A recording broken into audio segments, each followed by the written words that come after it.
మార్కాపురం జిల్లా పెద్దదోర్నాల మండలంలో పవిత్ర రంజాన్ పర్వదినాన్ని ముస్లిం సోదరులు భక్తి శ్రద్ధలతో ఘనంగా జరుపుకున్నారు.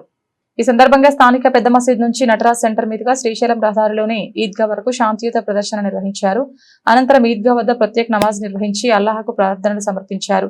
దేశంలో శాంతి సౌభ్రాతృత్వం నెలకొనాలని ప్రార్థించిన ముస్లిం సోదరులు రంజాన్ పర్వదిన ప్రాముఖ్యతను వివరించారు. ఉపవాసం ద్వారా ఆత్మనియంత్రణ, సహనం, సానుభూతి పెరుగుతాయని, పేదలకు సహాయం చేయడం రంజాన్ ముఖ్య ఉద్దేశమని తెలిపారు.